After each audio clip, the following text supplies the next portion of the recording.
जिससे डरते थे वही बात हो गई। आहा हा हा हा हा, आहा हा हा हा।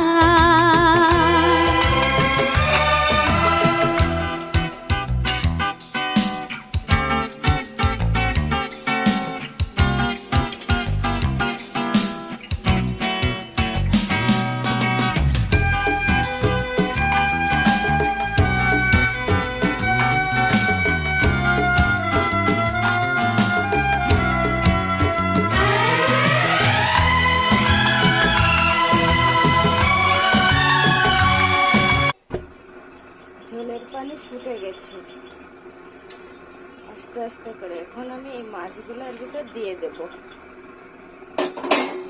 দিয়ে সুন্দর করে নাড়িয়ে নেব।